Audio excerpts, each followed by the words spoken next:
ಮಾಡೋದು ಮತ್ತೆ ಬಿಡೋದು ಮತ್ತೆ ಬಂದು ಮತ್ತೆ ಅದೇ ಕೆಲಸ ಮಾಡ್ತಾರೆ. ಈ 4 ಜನ ಫಸ್ಟ್ ಟೈಮ್ ಜೈಲಿಗೆ ಹೋಗ್ತಿಲ್ಲ, ಸುಮ್ಮನೆ ನಮ್ಮ ಟ್ಯಾಕ್ಸ್ ಇಂದ ಅವ್ರಿಗೆ ಊಟ ಹಾಕೋದು ಜೈಲಲ್ಲಿ. ಯಾಕೆ ಬೇಕು ಅದು? ಇವತ್ತು ಅವ್ರ ಮನೇಲಿ ಆಗುತ್ತೆ, ನಾಳೆ ನಮ್ಮ ಮನೇಲಿ ಆಗುತ್ತೆ. ನಮ್ಮ ಜನಪ್ರತಿನಿಧಿಗಳ ಬಹಳಷ್ಟು ಲೋಪದೋಷದಿಂದ ಇಂತಹ ಅಪರಾಧಗಳು ಇನ್ನೂ ತಡೆಯೋಕ್ಕಾಗ್ತಿಲ್ಲ. ಪೊಲೀಸ್ನವರಿಗೆ ದಿಕ್ಕು ತಪ್ಪಿಸ್ತಾರೆ. ಇಂಥ ಚಿಕ್ಕ ಪುಟ್ಟ ದಳ್ಳಾಳಿಗಳು ಏನು ಠಾಣೆಗಳ ಮುಂದೆ ನಿಲ್ತಾರೋ ಅಂಥವ್ರಿಗೆ ಫಸ್ಟು ಕಡಿವಾಣ ಹಾಕುವಂಥ ಕೆಲಸ ನಮ್ಮ ಪೊಲೀಸ್ ಇಲಾಖೆ ಮಾಡಬೇಕು ಅಂತ.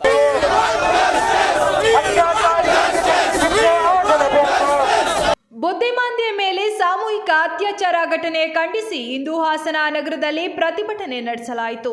ಆರೋಪಿಗಳಿಗೆ ಗಲ್ಲು ಶಿಕ್ಷೆ ನೀಡಬೇಕೆಂದು ಪ್ರತಿಭಟನಾಕಾರರು ಆಗ್ರಹಿಸಿದ್ದರು. ಹಾಸನದ ಹೇಮಾವತಿ ಪ್ರತಿಮೆ ಬಳಿಯಿಂದ ವಿವಿಧ ಪ್ರಗತಿಪರ ಸಂಘಟನೆಗಳು, ಮುಸ್ಲಿಂ ಸಮುದಾಯದ ಸಾವಿರಾರು ಜನ ಭಾಗಿಯಾಗಿ ಎನ್ಆರ್ ವೃತ್ತದಲ್ಲಿ ಮಾನವ ಸರಪಳಿ ನಿರ್ಮಿಸಿ ಜಿಲ್ಲಾಧಿಕಾರಿ ಕಚೇರಿವರೆಗೂ ಆರೋಪಿಗಳ ವಿರುದ್ಧ ಘೋಷಣೆಗಳನ್ನು ಕೂಗುತ್ತಾ ಮೆರವಣಿಗೆ ಮೂಲಕ ಪ್ರತಿಭಟನೆ ನಡೆಸಿದರು. ಆರೋಪಿಗಳಿಗೆ ಕಠಿಣ ಶಿಕ್ಷೆಯಾಗಬೇಕು. ನಗರದಲ್ಲಿ ಮಾದಕ ವಸ್ತುಗಳು ಹೆಚ್ಚಾಗಿವೆ. ಕೂಡಲೇ ಪೊಲೀಸರು ವ್ಯವಸ್ಥೆ ಬಿಗಿಗೊಳಿಸಬೇಕು ಎಂದು ಪ್ರತಿಭಟನಾಕಾರರು ಆಗ್ರಹಿಸಿದರು.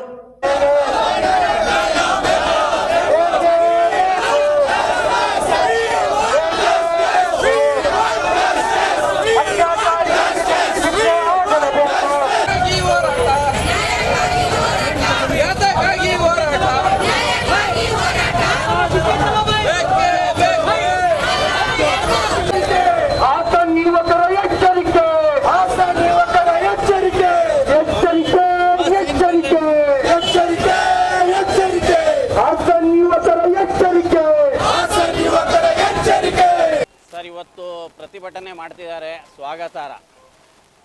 ಆದರೆ ನಮ್ಮ ಜನಪ್ರತಿನಿಧಿಗಳ ಭಾಳಷ್ಟು ಲೋಪದೋಷದಿಂದ ಇಂತಹ ಅಪರಾಧಗಳು ಇನ್ನೂ ತಡೆಯೋಕ್ಕಾಗ್ತಿಲ್ಲ. ಈ ನಮ್ಮ ಜನಪ್ರತಿನಿಧಿಗಳು ಈ ಬಾರಿ ಪಾರ್ಲಿಮೆಂಟ್ ಹೌಸಿನಲ್ಲಿ ಒತ್ತಾಯ ಮಾಡಬೇಕು.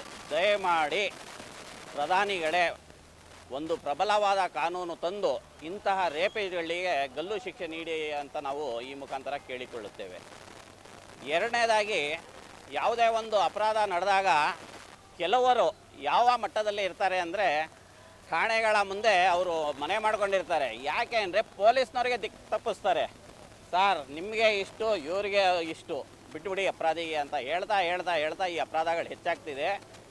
ಇಂಥ ಚಿಕ್ಕ ಪುಟ್ಟ ದಳ್ಳಾಳಿಗಳು ಏನು ಠಾಣೆಗಳ ಮುಂದೆ ನಿಲ್ತಾರೋ ಅಂಥವ್ರಿಗೆ ಫಸ್ಟು ಕಡಿವಾಣ ಹಾಕುವಂಥ ಕೆಲಸ ನಮ್ಮ ಪೊಲೀಸ್ ಇಲಾಖೆ ಮಾಡಬೇಕು ಅಂತ ನಾನು ಈ ಮುಖಾಂತರ ಕೇಳಿಕೊಳ್ಳುತ್ತೇನೆ. ನಮ್ಮ ಹೆಣ್ಣು ಮಕ್ಕಳಿಗೂ ಇವತ್ತಾಗುತ್ತೆ, ಇವತ್ತು ಅವ್ರ ಮನೇಲಿ ಆಗುತ್ತೆ, ನಾಳೆ ನಮ್ಮ ಮನೇಲಿ ಆಗುತ್ತೆ.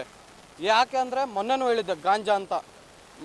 ನಾನು ಮೊನ್ನೆ ಹೇಳಿದ್ದೆ ಪಿಂಚಿನ ಮೊಲ್ಲ, 80 ಫೀಟ್ ರೋಡು, ಚಿಕ್ಕನಾಳ ಅಂತ. ಆ ಏರಿಯಾದಲ್ಲೆಲ್ಲ ಪೂರ್ತಿ ಎಂಟೈರ್ ಹಾಸನದಲ್ಲಿ ನಡೀತಿದೆ. ಈಗ ನಾವು ಹೇಳ್ತೀವಿ ಪಿಂಚಿನ ಮೊಲ್ಲ ಅಂತ, ಬರೀ ನಮ್ಮ ಪಿಂಚಿನ ಮೊಲ್ಲ ಹೆಸರು ಕೆಟ್ಟಾಗತ್ತೆ. ಅಲ್ಲಿ ಅಫೀಷಿಯಲ್ಲೂ ಇದ್ದಾರೆ, ಡಾಕ್ಟ್ರ್ ಇದ್ದಾರೆ, ಪೊಲೀಸ್ ಇದ್ದಾರೆ, ಎಲ್ಲರೂ ಇದ್ದಾರೆ. ನಮ್ಮ ಏರಿಯಾ ಹೆಸರು ಕೆಟ್ಟಾಗತ್ತೆ. ಯಾಕೆ? ಅವ್ರು 4 ಜನದಿಂದ ಎಂಟೈರ್ ಪೂರ್ತಿ ಹಾಸನದಲ್ಲಿ ನಡೀತಿದೆ. ಎಲ್ಲರೂ ಹೊಡೆಯೋದು, ಕಳ್ತನ ಮಾಡೋದು, ಬುಲೆಟ್ ಮಾಡೋದು. ಈ 4 ಜನ ಫಸ್ಟ್ ಟೈಮ್ ಜೈಲಿಗೆ ಹೋಗ್ತಿಲ್ಲ, ಮೊದಲು ಹೋಗೋರು. ಯಾಕೆ? ಗಾಂಜಾ ಕೇಸಲ್ಲಿ, ಬುಲೆಟ್ ಕದ್ದಿರೋದು ಕೇಸಲ್ಲಿ, ಮತ್ತೆ ಮೊನ್ನೆ ಬಂದಿರೋದು, ಆ ಕೇಸಲ್ಲಿ ಮೊನ್ನೆ ಬಂದಿರೋದು ಆಚೆ. ಈಗ ಮತ್ತೆ 2 ದಿವಸ ಬಿಟ್ಟು ಮತ್ತೆ ಜೈಲಿಗೆ ಹೋಗಿರೋದು. ಈ ಥರ ಇವರಿಗೆ ಜೈಲು ಆಗಲೇಬೇಕು, ಇಲ್ಲಾಂದರೆ ಗಲ್ಲು ಶಿಕ್ಷೆ ಆಗಲೇಬೇಕು. 4 ದಿವಸ ಅರೆಸ್ಟ್ ಮಾಡೋದು, ಮತ್ತೆ ಬಿಡೋದು, ಮತ್ತೆ ಬಂದು ಮತ್ತೆ ಅದೇ ಕೆಲಸ ಮಾಡ್ತಾರೆ. ಆ ಥರ ಕಾನೂನು ಶಿಕ್ಷೆ ಆಗಲೇಬೇಕು. ಕಾನೂನು ಶಿಕ್ಷೆ ಏನು ಬರೀ 3 ತಿಂಗಳಿಗೆ ಬೇಲ್ ಕೊಟ್ಬಿಡ್ತಾರೆ. ಈ ಥರ ಇವರಿಗೆ ಬೇಲ್ ಕೊಡಬಾರ್ದು. ಮತ್ತೆ ಆ ಥರ ಬೇಲ್ ಕೊಟ್ಟರೆ 4 ದಿವಸಕ್ಕೆ ಬಿಡಿಬಿಡಿ ಮನೆಯಲ್ಲಿ. ಪಾಪ ಅವ್ರ ಮನೆಯಲ್ಲಿ ಕಷ್ಟ ಬೀಳ್ತಾ ಇರ್ತಾರೆ. ಸುಮ್ಮನೆ ನಮ್ಮ ಟ್ಯಾಕ್ಸಿಂದ ಅವ್ರಿಗೆ ಊಟ ಹಾಕೋದು ಜೈಲಲ್ಲಿ. ಯಾಕೆ ಬೇಕು ಅದು? ಬೇಡಕ್ಕೆ ಬೇಡ, ಬಿಡಿಬಿಡಿ. ಈಗಲೇ ಕಠಿಣ ಶಿಕ್ಷೆ ಆಗಲೇಬೇಕು. ಸುಮ್ಮನೆ ನಮ್ಮ ಹಾಸನ ಹೆಸರು ಹೋಗುತ್ತೆ, ನಮ್ಮ ಏರಿಯಾ ಹೆಸರು ಹಾಡಾಗತ್ತೆ. ನಡೆದ ಘಟನೆ, ಆ ಘಟನೆಗೆ ಸಂಬಂಧಿಸಿದಂತೆ ಇಡೀ ಹಾಸನ ಜನರು ಎಲ್ಲರೂ ಸೇರಿ ಒಗ್ಗೂಡಿ ಪ್ರತಿಭಟನೆ ಮಾಡ್ತಿದ್ದೀವಿ. ಅವರಿಗೆ ಗಲ್ಲು ಶಿಕ್ಷೆ ಆಗಲೇಬೇಕು ಸರ್. ಮತ್ತು ಕಾನೂನಲ್ಲಿ ವಿಧಾನಸೌಧದಲ್ಲಾಗಲಿ, ಆಮೇಲೆ ಪಾರ್ಲಿಮೆಂಟ್ ಆಗಲಿ ಈ ವಿಚಾರ ಅಲ್ಲಿ ಪ್ರಸ್ತಾವ ಮಾಡಬೇಕು ಅಂತ ನಾವು ಅವರಿಗೆಲ್ಲ ಅಧಿಕಾರಿಗಳಿಗೆ ನಾವು ಮನವಿ ಮಾಡ್ತೀವಿ. ಆಮೇಲೆ ಅವ್ರಿಗೆ ಕಠಿಣವಾದಂತಹ ಒಂದು ಗಲ್ಲು ಶಿಕ್ಷೆ ಆಗಲೇಬೇಕು ಸರ್.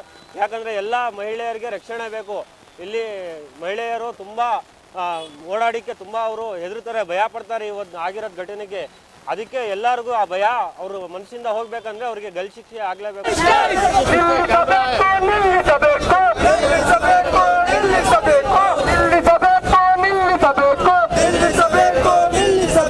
ಮಾದಕ ವಸ್ತುವಿನ ವಹಿವಾಟು